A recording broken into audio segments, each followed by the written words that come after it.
Oh, there we go.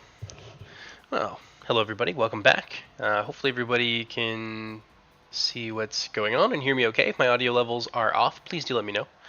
And I can fix that before we get into a couple of the games that I have to show you today. I've got two, which we should have time for. I am feeling a little bit better, so I should be able to stream for that long, but we'll see how it goes.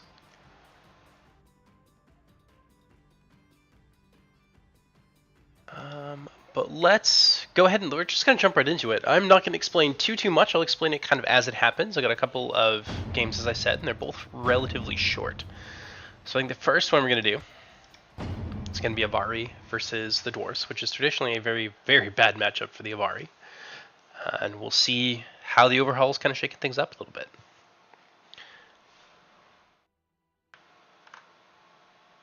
I'm going to assume that my audio is fine for everybody.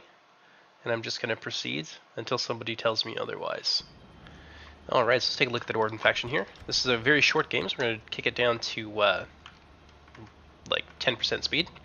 So the Dwarves haven't really changed their roster too much, though there are some things that are changing and some things that are currently temporary, like the Ballista Chariot we had before. Temporary, it's been renamed to the Hammer of Mahal, and it's actually a fun little mortar projectile that is potentially very strong. But does have some obvious counters to it. There's a lot of EP bowmen in the game that could do this some serious harm. And yeah, this is really our first game with them, so we'll see how it shakes out. But at the moment, I'm pretty happy with the implementation. But as I said, the chariot model will be changing. We borrowed that from Carondol from the Reforged team, and I'm gonna have to remake it into something else. So yeah, we'll see what ends up happening with that. Over here we have the High Thanes of the Hall of Pearl. I believe we have Bill Baraka to thank for this model. The Yukon Sphere, Relentless, they're basically the same as they were the last patch, except they've gone up in armor quite a lot, as have all heavy infantry. One of the big changes here is that the Brotherhood of the Silver Hammer are no longer a legendary company. The Dwarves will be getting an artillery piece legendary company, which I believe is the first of its kind in the mod thus far. They've changed to a little bit more of a defensive, quote-unquote, medium infantry. Dwarves treat medium infantry a little bit differently than other factions do. Their medium infantry tends to be a little bit more heavily armored because dwarves. But now you can bring multiples of them, and they do have a limited Inspire effect. I believe the Dwarves are limited to just 2 Inspire effects, the High Thanes and the Brotherhood of the Silvered Hammer. So that's basically the sum total of their ability to inspire morale and keep troops in the fight. Over here we've got Beast Hunters of Nogrod. They've gone up in size, and I think their armor is a little bit heavier than it was previously. As I mentioned, dwarves have a different kind of threshold for where medium and heavier troops begin. They have some good mobility, and the dwarves don't really have any spearmen, so this is kind of their version of spearmen. They have some pretty strong bonuses against cavalry, good numbers, so they will take a fair amount of damage off the charge. It's really just about getting really good and effective trades and zoning out cavalry and making it a little bit harder for them to get into the rear of your otherwise more slowly moving and heavily armored dwarven troops, where they can be a real nuisance.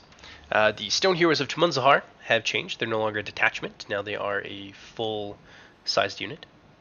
And that's really all there is to say about them. The two-handed axes in general don't have AP anymore, so these guys don't have armor piercing, but they do have a lot of damage they can whack people about with those two-handed axes. Well, two-handed for dwarves. Everybody else is a one-handed axe. Iron Arbalists of Belagos, still a detachment. They've gone down a little bit in size. I think their damage has ticked up by 1, and maybe their ammunition as well. Not too sure on that. But the Miners of Nogrod, they've got a really cool projectile. It's a blasting charge, and you'll see kind of how that works out. The Dwarves and Angband are some of the more industrial factions, so I guess I've leaned into that a little bit more with the Overhaul. And so you'll see more pyrotechnics a little bit from the Dwarves. The same as you kind of do with Angband and their fire pikes and things like that. But that's going to do for the army here. Actually, I think he's got 2 units here of the Hammer of Mahal, so that's interesting. I didn't even realize that you could take 2 of them and still afford an army. I think it's relatively expensive to do this. But we'll see if it pays off for him. That's a lot of mobile firepower. It is very slow, though. That's the thing.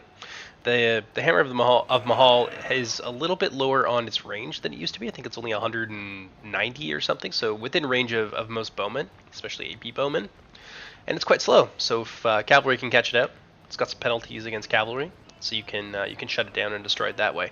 Can't really stop it from firing though. Once it decides to shoot at something, I think you can just do that regardless of whether or not you've entangled it in melee. So that's potentially very scary. Get off a few volleys with its death throws. But let's go ahead, fast forward just a little bit here, and then we can see the Avari army, which is, I believe, piloted by Alexios.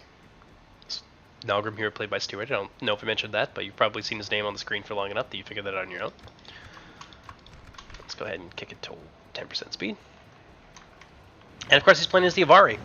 We'll go through this quickly. The Balwards of the Darkling Woods, a little bit more numerous than they were previously. A lot of chaff units, and you're going to see that in the next game as well. Units that you want to fight on your front line have generally become a little bit more numerous to sort of help them do their job for a longer period of time, while the rest of your army can do theirs. I think we've got maybe 2-3 units here of the Stone Heroes of the Darkling Woods. Lots of damage. I think they're technically medium infantry now, so they get some extra damage, a little bit extra armor, which is really nice for the Avari, who previously suffered quite badly against missile fire. I mean, they still do, but that unit in particular won't do as badly. Shades of the Guarded Path, really high damage Axeman, General's Bodyguard unit, potentially very scary. But the one I really want to talk about here is the First Refusers. So they have a new projectile that is essentially unique to them as a faction. Nobody else has access to this, and it's likely that nobody else will because it's extremely powerful. Essentially, it is a ground effect, similar to what happens when you get that sort of green haze when you shoot cow carcasses at things out of your trebuchets in the vanilla game. And the longer things stay in the cloud, which is quite sizable, the more damage they will take. So damage ramps up over time. It starts, I think the first 5 seconds don't do anything but fear, and then it starts to ramp up, so you get a tick every half second of damage, and then for the last 5 or 6 seconds it's nothing but damage. So potentially very, very scary, but there is counterplay to it in that you don't have to stand in the cloud, so don't stand in the fire and it can't do as much damage to you.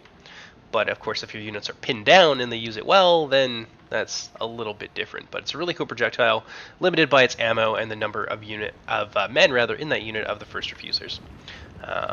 Unit here of the Thorned Ancients, a model that we borrowed from the Botet Treemen, which I think fits really nicely with the horns. They're basically trolls with a little bit less damage but a lot higher survivability and quite a lot of HP as well, because they've got an extra HP per model over their troll counterparts. So really nasty harassment unit. It can do damage over time, but one of its main uses, at least so far, I mean, it's new overhaul, new world, has been to harass things and tie them down, and that's going to be really important for the Avari, I think, moving forward, especially against the Dwarves and the army they've got today. More Balwards, Host of the Withered Ash. That's going to be the legendary company here. Really cool looking with those masks and shoulder pieces and such that the team made for them. Two-handed spear actually does a surprising amount of damage for a two-handed spear, something you really want to look out for. They're also lock morale, and they do a few other things as well. Second company here, the Host of Withered Ash, they've gone up, I think, by about 40 models or so. Again, those line units, you're going to see them be a little bit larger so they can do their jobs. More Balwards, Stone Heroes here out on the wing, some Balwards, and I know he's got a ton of hidden units here. I can't remember exactly how many of them there are. I think he's got 3 units of the Rangers, which are a really high damage javelin unit that's great for cracking open armored units, and maybe 2 other units of the two-handed spear that's got AP. Should be okay. AP is always nice when you're fighting the Dwarves. They are technically a spear unit, so there are some drawbacks to that. But without any further ado here, let's go ahead and kick it into full speed. Hammer of Mahal, moving out here on either wing, looking to get some early harass. Probably going to target down these big ugly blobs here, and I would definitely go for the Host of the Withered Ash.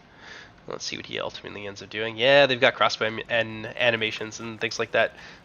Please be assured that this will change in the future, and the functionality will more or less remain the same, but their fire rate won't be as high as it is now. Some nastiness there. Obviously very disruptive, and those direct hits can be nasty, but not extreme. Only killed about 12 or so men there. Most of those guys are actually going to get back up. Another parting shot there. as these guys continue to come under some pretty heavy dwarven harassment. Coming out here through the woods, their Hammer of Mahal, looking like maybe it wants to go after that General's Bodyguard, which is a really good use for units like this. And like the blasting charges as well, they can do an extreme amount of damage because of the way the projectile operates, even through armor. Lesser extent through armor, but it can do it. And for pinning down and assassinating General's Bodyguards, you can really do no better than the Hammer of Mahal and the blasting charges off the miners. Moving forward here, looking for an opening, and it's definitely going to get it. There's no visible enemies here that can really stop the Hammer of Mahal from doing what it does best. The Avari moving for a little bit of an oblique attack here, really stacking up on one of the wings, trying to get in behind that formation, force the dwarves to kind of move and react to them. Big nasty shots there from the Hammer of Mahal, but as you notice, the spacing here on a lot of these units is really important. So spreading out your units when fighting against blasting charges and the hammer can be really important. Pardon me here. I hope it's not too loud. I'm going to turn down a little bit more though. There we are. More shots there from the hammer. And the dwarves have done a pretty good job of locking this Avari advance in place. And now they're going to be pretty easy prey for those hammers. They're able to fire over their own units. It does act as a proper mortar, as you can see there. And he is hitting some of his own troops as well. A little bit of a double-edged sword there. You gotta be careful a little bit with how you use it. Dwarves definitely locked in place. And over here, looks like the Hammer of Mahal. Oh yeah, that one got caught out pretty badly. And I'm not sure if it was completely destroyed, but very nearly.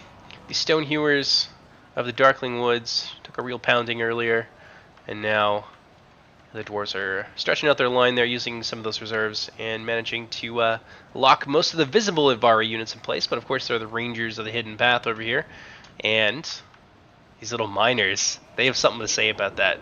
So here we go. You can see it in action. Boom! Really quite devastating against these more tightly packed units, but as you can see, not completely and utterly a destructive doomsday device. So I think it's a solid implementation, at least so far. Again, these units are really tightly packed, and so they will take a decent amount of damage there, but not even 20 men killed, about 14 or so. More light infantry popping out of the woods. Very unfortunate that Hammer of Mahal was able to be singled out and destroyed early on. But they did save Alexios' bodyguard, so a really nice move here from him. The first refusers, yeah, they dropped that poison cloud there, so you can see the effect on the ground. Well, let's see if they get any other shots here with it. Oh, might have been a misfire. No, that's from the Hammer of Mahal for sure. Oh yeah, big hits there coming in from the blasting charges. Doesn't have a fear effect attached to it, so your units aren't going to instantly rout, which is really nice. Not too much damage there. First refusers coming in. We'll take a look at the rest of the battle in a moment, but I really do want to focus a bit on how these new projectiles end up being used. When we take a look here, the Avari have really managed to stretch them out a little bit. In the center here, they are losing, but they have good numbers, and so far they're managing to keep these units in place. Looks like a rear charge here, maybe from that Hammer of Mahal unit was able to send these Stone Hewers fleeing. And off they go. But what I really want to know is how these guys get used. Yes! Yes!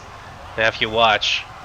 Yeah, look at those dwarves start to choke and die in their own innards as that poison begins to take hold. Again, a double-edged sword, so you want to watch what you use it on. I probably wouldn't have used it on high-tier infantry, but I don't think Alexios had too many options. So it does cause fear as well. And a lot of these units are going to begin to run, and they're going to run through those clouds, and more of them choke to death on it. Some nasty point-blank fire from the miners, just detonating their own charges, taking some of the elves with them rather than be killed to a man here, to a dwarf, I suppose. And off they go. And now you can see these tree men doing kind of what they do best. Alexios throwing them in there, just trying to get these guys into CQB so that he can at least stop them. Yep, looks like a few more blasting charges going to go off in the faces of these miners of Nogrod. But you'll notice they don't really take a ton of damage from them. And there's a very good reason for that. It's because they're spread out. So that's kind of the secret here to avoiding excessive damage from the miners' projectiles, whereas these guys are not. And let's see what happens to them. I don't think it's going to be fun. Oh yeah, big ugly damage there. I don't think they were too spread out, but they're a little bit more than these guys. And they're going to get in there, but they're going to take a volley straight up. And that's going to be very bad for that unit. Again, the damage isn't too excessive. And off they go. I think maybe some of the dwarves there blew themselves up, but again, that spacing is really important to avoiding that damage. Anyway, so we've kind of seen what there is to be seen here. A big mass rout took place with a lot of the dwarven and some of their heavy infantry as well, which is interesting, because that was something that was very hard to get the dwarves to do previously. So morale, I think, you've probably noticed from the last few games, is a lot more important in the overhaul. And off goes the hammer of Mahal as I talk about it. They've routed off. It's going to be harder to kind of hunker down and grind it out indefinitely. I think it's going to incentivize people to just be a bit more aggressive and proactive with certain factions, like the dwarves, like Finarfin. Oh, wasting a little bit of ammo there. These rangers moving in for the kill. Oh yeah, some more point-blank volleys here, but they're doing their job, locking those guys in combat. They won't be able to do that indefinitely. Rangers moving forward, looking for some easy prey, and there's some good units here for them to pick on. These guys are maybe a little bit bunched up, so now this one unit of Beast Hunters will be able to lock both units of that Javelin down, which is going to buy the Dwarves a little bit of time, which is kind of exactly what they need. People running off in various directions here. Absolute chaos and pandemonium, which is what I'd love to see in these games. And it's quick, very aggressive. You're going to see that in the other game as well. Alexios. Not sure what the target's going to be for these guys. Maybe the General's Bodyguard? Perhaps not, though. Perhaps nothing in particular. They're just reforming. Oh god, they look terrifying in those masks. Look like skinwalkers or something. Yep. Stewie doing his best here to make sure these units can't open fire on this big blob of Dwarven infantry. That would certainly be the end of them. A lot of pressure there. Going to be able to rout off those rangers. If they get away with decent numbers, they've still got their general, so it's very likely that they will come back at some point. Miners, a mix of miners and arbalists, and maybe a little bit of the Brotherhood of the Silvered Hammer. That's not too close at the moment, but we'll see what happens. The rest of those rangers now managing to set up and fire. And they're going to rain down death and destruction upon these dwarves. One of the important things to note is that all Hunter Javelins, such as those rangers, have got an extra volley, and they get extra damage as well. I think they've gone up by 2 damage and 1 ammunition. And so it really does matter over time when you're fighting heavily armored infantry blobs like this. And that's to give people an option when it comes to the infantry death balls that were quite strong in previous iterations of the mod. Now, infantry are still important, as I'm sure you can see here, tying down these units, and the dwarves are mostly infantry factions. They're going to do the majority of the fighting, but it's not the only way to play, which is important to me and I think to the health of the mod. Another nasty volley there. It didn't really seem like it did too much, shockingly. Oh yeah, we're getting people here and there.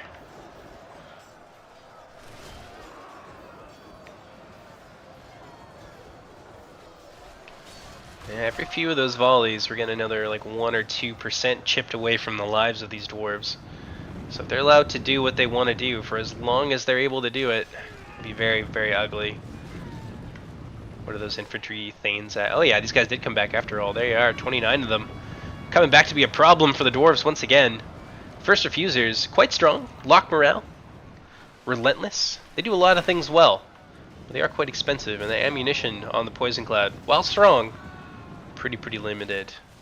Brotherhood of the Silvered Hammer here, and this is important. They're shaken because our poison effects actually work properly now. Apparently for years they haven't been working, but I managed to figure that out and solve that issue.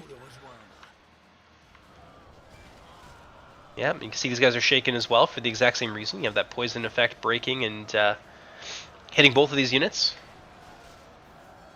It's going to give you those little windows of opportunity where you can cause some routes and make some big plays, so that's really exciting. You see here, it's starting to catch up a little bit. Yeah, those Avari are managing to bring it back. And they're targeting down the high Thanes for sure. Definitely want to take that General's bodyguard down. I believe his General is in that unit, same as the Avari Generals in here. They are being overwhelmed. So if they can trade a bodyguard for a bodyguard, maybe it'll be worth it. I think it's mostly the Elven high tiers that are left, and there's not as many of the Dwarven high tiers left. So it will affect the Dwarves disproportionately if Stu is able to assassinate his general here. But, or rather, Alexios is able to assassinate Stu's general. That's my bad. Usually Stu likes to play the Avari, so a little bit lost there. That's fine. But yeah, if he can trade this, then maybe he can rout off kind of the rest here, because it's a lot of mid tiers. A whole lot of mid tiers, and he's got those poison effects. And they're not doing very well, but they're also still firing their ammunition, so they're definitely on guard mode. And the objective here is to kill that Dwarven general at all costs, because if he can do that, then maybe he can turn this around. I think it's worth noting that both Hammer of Mahal are dead. Most of the units on either side are basically dead here. It's really just down to some Dwarven mid tiers fighting a few Elven high tiers. Ooh, so close. So close. These Thanes, they were at like 17 just a few moments ago. I really want to know if he gets these guys. Maybe one more. Oh, he got hit. Down goes the Bannerman. No, I don't think it's going to happen. So now these guys are going to have to fight it out, but the Rangers of the Hidden Path, being dagger units, they have very low base damage, but they are armor piercing, and they have extremely high melee defense. So there's a possibility that they can wait out the Dwarves here. And if you look there, it says victory is a distinct possibility. So if these guys are able to just sit here and fight it out and maintain their numbers, they might be able to grind these Dwarves down. It's not like there's a lot left on the Thanes of Ered Luin. That being said, a few mid-tiers here have managed to clean up what's left of the Avari army. So these guys are going to get flanked, and I think that's going to be GG here. But pretty devastating if you look at that here. All the miners, I think, are dead. Majority of his skirmishers are dead. Both of his hammers are dead. Oh, some more. Brotherhood of the Silvered Hammer. It's not often you see Dwarven infantry blobs get chewed up this badly by Avari. In fact, previously it almost never happened. So this is really exciting for me. And off they go. Getting flanked there. Morale penalties kicking into effect.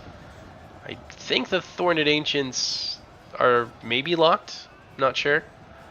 Well, that should be the very last of them. Iron Shod, or rather the Iron Arbalist, not the Iron Shod. That would be Angband. Loading up for one final shot here. Down he goes. I think that's it. Pretty close there. 13%. Really aggressive Avari play, and normally this would not get anywhere against the Dwarves, but it was really exciting to see how much progress has been made and how the new projectiles and things like that shake out. So, that's the poison. That's the Hammer of Mahal, the new mortar. Let me take a look here.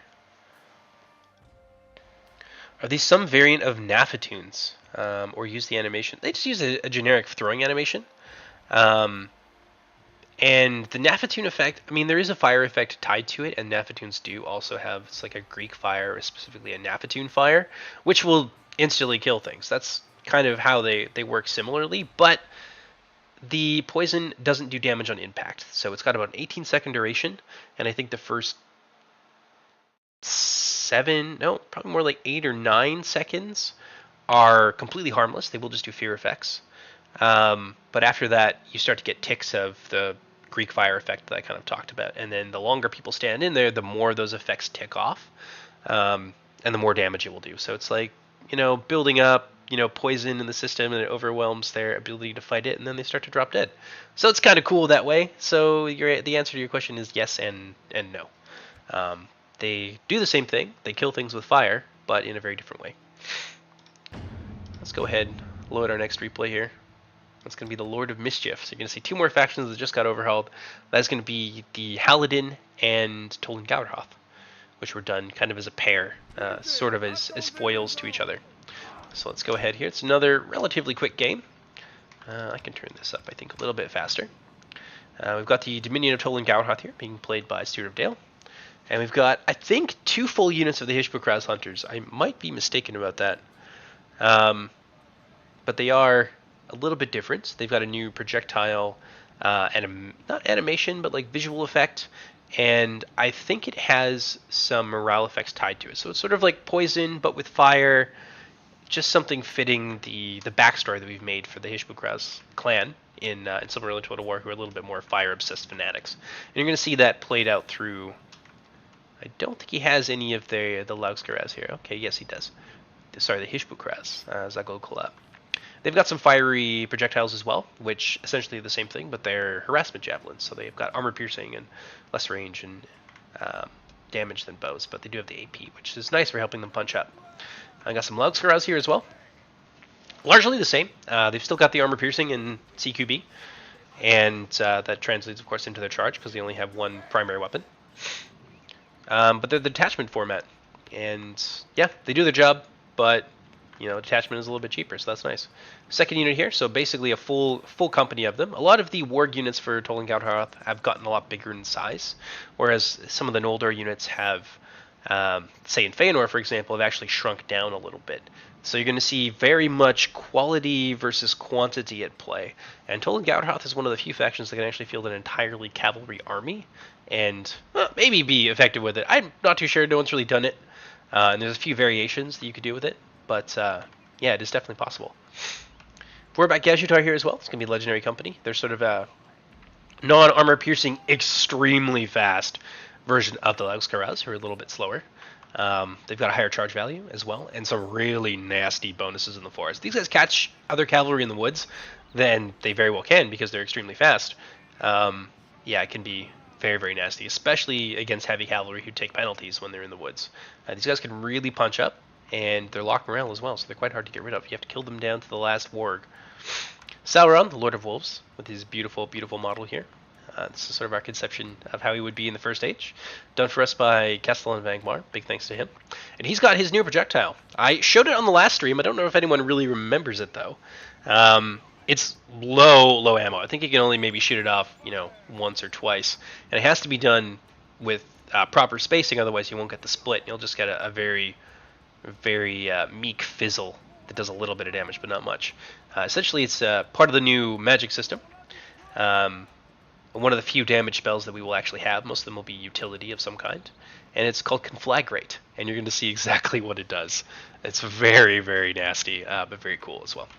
Hishbukraz Ash Priests, essentially lighter versions of the Bulldogs in Angband. They've still got their same projectile. They've just got slightly different statistics than what they did previously, but in every way but a few numbers shifting around, they're essentially the same unit that many of you are accustomed to. Gijek is chosen here with their armor upgrade. One of the things about Tolen Gorth, for those of you who are new to the faction or just joining us for the first time, they're composed of a bunch of clans of wild and feral orcs that Sauron has assembled under his command. There wasn't really much lore, so we had to make our own, which is a lot of fun. And these are the elites, and they've got these kind of burning brands and burning armor that all plays into the fire theme that moves throughout the faction. And Sauron in particular, as a sorcerer, has equipped them. A sorcerer and a smith as well has equipped them himself, so they've got some pretty nasty armaments. Got some Sky High Longfangs here as well. Again, largely unchanged. They're actually just better. They've got more damage than the projectile, more range, as all throwing axes do, so they're a little bit more usable now. And yeah, they're just a nice little chaff unit that you can throw into the front lines. A nice little medium infantry. They've got good morale, good staying power, but you're not really going to carry the day off the back of your Longfangs. That's going to come from other things in the roster. Second unit here of the Gijek Skada is chosen. Looking very scary. And what we got here? Loose formation. We got two detachments of Howlers here. Howlers are a light infantry that have Relentless and a decent amount of damage and are locked morale, but they're completely terrible in terms of their survivability. The detachment, like many of the other detachments that have been touched on the overhaul, they are a little bit different. So these guys have some armor piercing and they cost a little bit more than they otherwise would. But that's just to help with some of the more heavy infantry factions that Tolen Gorth has very limited melee answers to. Scar High Trappers over here. These are Hunter Javelins. A little bit larger than your average Hunter Javelin. And I think less effective overall. Like if you control for, you know, two groups of, or like two players bringing the same amount of Hunter Javelins available to them. These the Scarhide Trappers will lose out, but it's still just a nice thing for them to have, and it does open up some answers to phalanxes and heavy infantry and so forth and so forth. I think that's it for his army. That's pretty well everything. Let's go ahead, fast forward a little bit here, and we can take a look at the Helin army, or at least what we're able to see of it, because a lot of it is hidden. Go ahead and just, fast forward that there. And one of the new things in the Helin army is actually a new chariot. This chariot was done for us by Skyly ages ago, but I just never really got around to adding it because I'm lazy and had other things to do. Let's take a look at what we can see. Dismounted Weltrider Dragoons. They have changed in that they are a bit larger, and they're treated differently from the cavalry counterparts, so they do have different stat lines and things like that. They also have some extra ammunition, and going up in size also gives them more ammunition. So overall, just a nice little supporting unit. The Helin aren't quite as vulnerable to just being endlessly destroyed at range, which would force them to take engagements that would otherwise be very tough for them. They have a little bit more answers, but they do maintain that vulnerability of just being an overall lighter faction. Of course, I say that. We move into two of their actually most heavily armored units. They have nothing that can really exceed this. We have the Swear to Brother of Thargelion. They've gone up, I think, like 50 models. As I mentioned, many of your chaff units that you want to just kind of sit on your front line are going to be a lot more numerous and a lot, well, in many cases, tankier. And the Swear to Brothers are one such example. More armor, more models and things like that, so it's not as easy to kill them, and they don't become combat ineffective nearly as quickly, and they're a little bit cheaper as well. So they're sort of your perfect frontline unit, and I think people are going to bring them always because they're just effective and relatively cheap. More dismounted Weltriders, 2 Darawarda of Ethelbrandir, who are a bodyguard, and they've got some I think they've got armor upgrades. Yes, they definitely do. There was a model given to us by, I can't remember his name. I'm so sorry if you're out there and you end up watching this. Starts with an R though. In any case, I got 2 of them here today. Axemen, they've got some Hunter Javelins as well, which can be very, very scary for Sauron. And speaking of Sauron, we have the Skaldmare of Halla. This is their legendary company, and they've got a special trait on their thrown weapon that will basically allow them to insta-gib any elephant that they deal damage to. That said, their projectile is not armor piercing, so generally they're about half or so of the armor of elephants. So your elephants won't instantly die, but if they get really unlucky, they will die very quickly, especially if you leave them within range of these ladies for an extended period. That being said, their range is like 90. So if you do get your elephants killed by this, then probably you didn't see it coming, or you weren't able to react quickly enough, or something prevented you from being able to run away. So it is a strong counter. It prevents them from being just completely eradicated in melee by elephants. But it is obviously it has its own drawbacks, being a non-armor piercing projectile. That's going to be it for the Helin that we can see. I know he's got some Freyswear, which are a proper archer unit now rather than a hybrid. So they've got the full, I think, 12 ammunition for low-tier archers. He's got some Warda, which are AP spears, little baby low-tier AP spears, and I know he's got a ton of cavalry around here. He's definitely got some Warda. He's got 2 units of different kinds of, oh yes, here it is. And up it goes, and down it comes. But, like I said, it killed a lot. I think like 50, 60 models. But it's a trick that Sauron can really only play once throughout the game. He doesn't have a ton of ammunition, and it's hard to make it split, as we saw on stream. I was unable to make it split, I think, like 2 tries in a row. I did it on my third try at the end of the stream. So there is a bit of a trick to it, and some randomness that can be frustrating. But obviously the results are worth it, especially if you can get that on top of a really big blob and something that's not spread out and not expecting it. Conflagrate can be devastating, but again, it's a trick you can really only play once. Freyswear popping out of the woodwork here to support the dismounted Weltrider. More Freyswear out here on the wings. Oh yes! Now, let me slow it down here a little bit. The rider is a little bit goofy. We have to change his, what's the forward axis? Is that his Z axis or something like that? We gotta push him back inside of there, but otherwise the chariot works just fine. Now there are 2 different kinds of chariots within the Helin, and they're basically anti-cavalry but weak to infantry, and anti-infantry but weak to cavalry. This is the ladder sword, so it's quite good at scything through infantry, as you might have guessed by those wheels there. And it's got hunter javelins as well, so it can be potentially very deadly against other elephants, but only at a range. If the elephants get on top of it, they can kill it quite quickly. So, yeah, it's a fun little unit. Fits nicely into the Haladin roster. A little bit more mobility. Nobody is ever upset about that. Mordred of Malduin, which are medium cavalry, but they've also got harassment javelins. They can be very, very good at what they do, especially against light and medium targets. Now, this little fiery projectile you're seeing here is actually the Hispocras Hunters. This is just a regular arrow, and from the looks of it, it doesn't actually have any morale effects attached to it, so that's nice. It just looks kind of cool and is thematic for the unit, but otherwise, in all ways except visual, it's your regular kind of arrow. So he's going to pop up here, take a few shots off of these Hispocras Howlers and things like that hiding in the woods. I think the Trappers are going to get a nice volley off here. He's going to turn around just in time to get shot in the back by those Howlers. And he was just trying to suss things out a little bit for his chariots who were coming in. And off goes that big charge. They're going to be able to get in there and deal some pretty significant damage to these light infantry. Yeah, you can see them just getting cut down like you wouldn't believe. Some throwing axes coming in as well, going to side through a little bit of the HP. And he's going to have to retreat there before terrible, terrible things happen to his rather expensive chariot. It costs about 1,200 or so gold. Fire being exchanged between the two lighter archer units, and Alexios is just like, I'm just going to take the fight. So he's going to rush forward. He's got some Morda forming up his front line, and I'm sure he's got more somewhere. Swear to brother hanging out here. There's probably more Warda around somewhere else as well.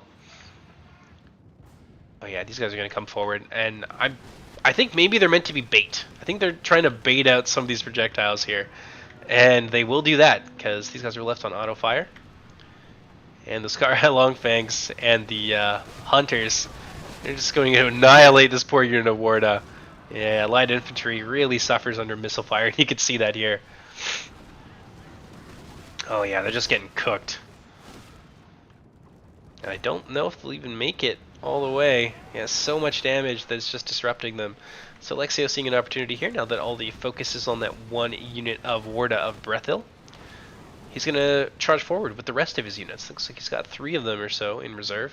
And they're going to run, but the other 2 aren't going to make it. And now these guys are going to be out of ammunition. And the Haladin get to fight in the woods, which they love. They get a lot of bonuses from fighting in the woods. So this will definitely go the way of the orcs, I think. But it won't be quite as easy. Oh, wow. Yeah, 30 of them, I think, died on the way in. There's some trappers in the back who use some of that valuable ammunition. They've only got 2 volleys in them to begin with. So maybe that works out real nice for Alexios. We'll see. Swear to brother now moving in. Oh, they've taken some pretty nasty hits from I'm not too sure what. And they're going to get in there. They'll shrug off most of that fire pretty easy. Throwing axes and things like that won't do too much damage to them. And now that they're pinned in place, the Haladin are going to unleash absolute hell. But I'm curious where Sauron is at this point. So looks like those chariots managed to get in here and smash into those Hispocras Hunters. But support from the Vorback and support from the Gijek Skeraz Chosen Spears is going to be enough to send them fleeing, as well as some parting shots here from these Scar High Trappers. So really nice mixed unit tactics there, going to be able to drive those war wains off, and unfortunately I don't think we see them for the rest of the game. These Vorback are very likely going to be able to run them down. You can see just how fast they are. Wicked fast.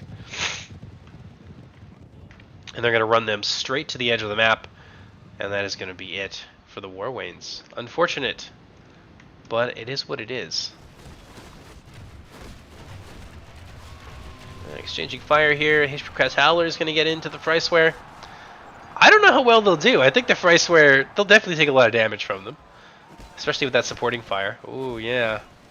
But the Howlers are very fragile themselves. Over here we have the Welsh Rider Dragoons doing their best, but also under a little bit of supporting fire from those Scarhide Trappers. So it's looking pretty ugly, but it is relatively close here. Almost completely neck and neck, but still in favor of the Orcs. Darawarda managing to get into the fray. I think they tossed their payload at Little Sauron down here. But this is definitely a job for the ladies of the Skaldmare. Well, let's see if they manage to get a shot off. I think this might be where he dies. Oh, he dodged it! Oh, sneaky. Lord of Mischief indeed.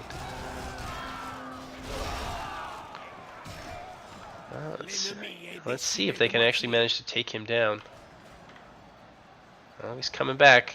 He's coming back for more. And the Helin are actually winning out here. Oh, there's so many bodies just getting in the way. Not able to really land a clean volley off on Sauron. They did get one good shot off on there. Well, they're going to go against the Ash Priests as well. And that's going to do a lot of damage to those poor Ash Priests. Another nasty volley there. Yeah, those are two equally scary targets. Oh, Darawarda, they've got Hunter Jabs. They might be able to get the job done too. I am shocked that he is still standing. Just die already, you big bastard. Yeah, Sauron's got a lot of armor, and he's soaked up a lot of damage. I'm surprised that they weren't able to take him down there. Maybe that's something we need to fix. Oh, brutal rear charge into the Skaldmere. That's so devastating. Those Vorback are just really, really sneaky. Now, they do manage to shrug it off, but that does kill almost half the unit. Another nasty rear charge here. The Haladin were winning it out against the Longfangs, and now that is no longer the case. Even the Darawarda are beginning to question their life choices.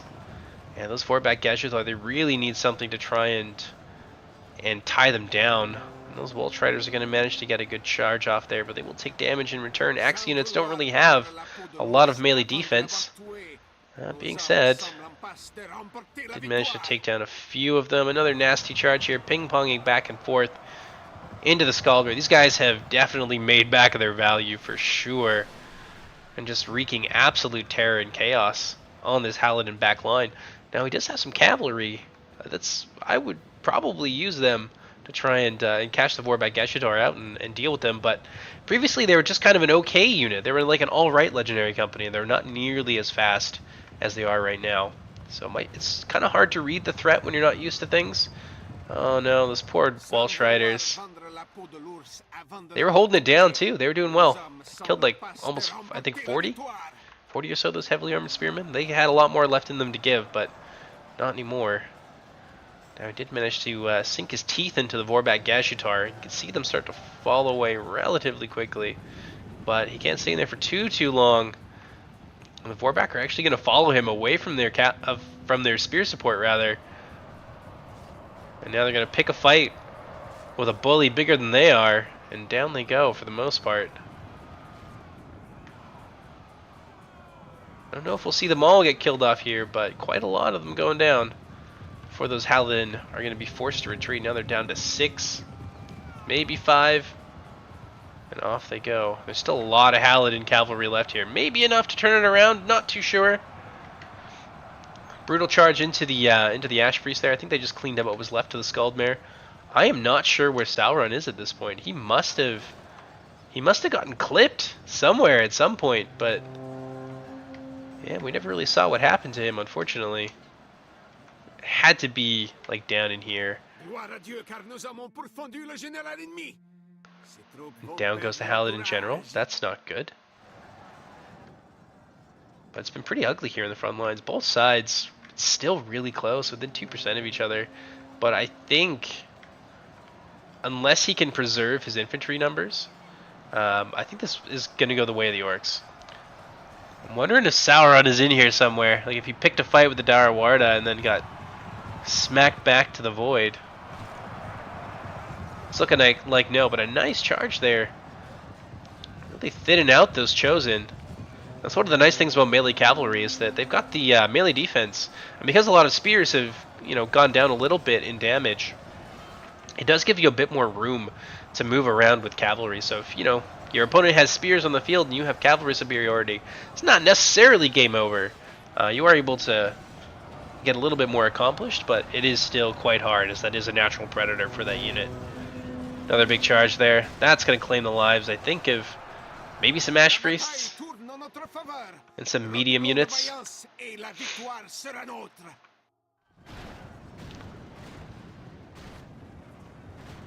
Alexios doing what he can, trying to thin out the horde, but Those two heavy spears being healthy is a really big problem. Like, if there was maybe even just one of these spears, I'd say Alexios would have a very strong chance of taking this, but two of them being this healthy, yeah, that's a hard one.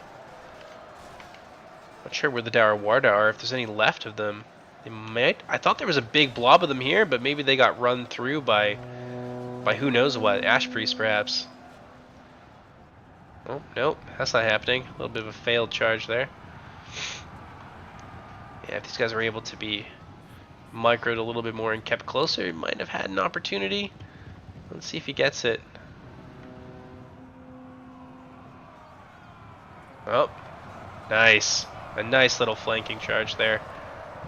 See if that takes down some of the spearmen. Yeah, I got a couple in exchange for 2 cavalry. Perhaps not the fairest trade, but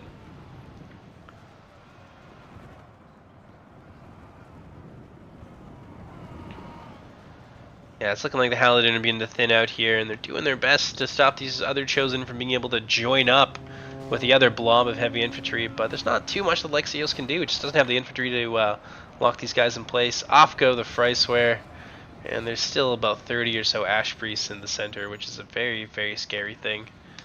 They're down to about 75% combat effectiveness, which is still really good for the Ash Priests. They can punch up quite a lot. Off go the Welsh Riders. Now I think it's just a few remnants here of that Helin cavalry, but still a pretty bloody game. About a 4% or so difference here. And now the Kijak Scout has chosen, got to circle the wagons, try to protect the Ash Priests, who are pretty vulnerable to charges. Let's see what happens here. Yeah, this Helin running around, getting a few more kills, making sure nothing comes back. A bit of a frontal charge, but there's only so much you can do. I think maybe Alexios is just going to call it here. Yeah, he's going to go for that cheeky charge. Ooh, he's going to make it through there and kill a few of the Ash Priests, actually. But it's basically game over for him. I don't think there's enough of the cavalry, and there's no anvil left to their hammer. That's going to be pretty well GG, 94 to 91, so relatively close. I think something that would have worked out really nicely here would have been the Berserkers. They would have been able to smash their way through those lines pretty quickly. The Helin Berserkers in particular are probably the best Berserkers in the game, bar none. But yeah, very, very scary. Sauron, he must have died because he wasn't there at that last stand, so he's probably lying dead somewhere in the battlefield. So it's nice to know that after soaking up all that damage, he did eventually die. It's an expensive unit, 2,500, so it's important that he's able to stay alive at least for a little while. 201 on the Vorbak Gadgetar. Yeah, a lot of damage there. Long Fangs did really well, but they're also just butchering spears, like low-tier spears. The Howlers did okay. Again, fighting a lot of other light infantry, like light, low-tier spearmen, archers, and things like that. So, another really close game. It's nice to see all these factions and kind of coming together, and the overhaul as a greater thing beginning to take shape. Let's see here. That was my French advisor. Well, I'm glad. But that's pretty much it. That's the 2 battles I had for you guys today. I hope it makes you excited for the overhaul. That's the thing. It's been a lot of work, a lot of time, hours and hours and hours spent testing things and dreaming up new ideas and finding ways to implement them. I hope you guys are excited about it. I think it is the shakeup kind of that it needed. We're sort of settling into a very, very stagnant meta. So now this is going to change a lot of things. And difficult matchups like Avari versus the Dwarfs are hopefully not as difficult anymore. At least they won't be by the time that you guys get your hands on the patch. But in any case, my name is Jordan, also known as JMonster. I hope you guys have enjoyed this. I don't think we'll probably have too many questions. So I feel comfortable ending it there now, although if you guys have anything, please pop it into the chat, and I will hang around for a little bit afterwards and answer what I can. But in any case, hope you guys enjoyed, and I hope you'll join me for whatever comes next. It'll probably be some proper battle replays. I'm hoping to get back to that soon, and not just do streaming content all the time, but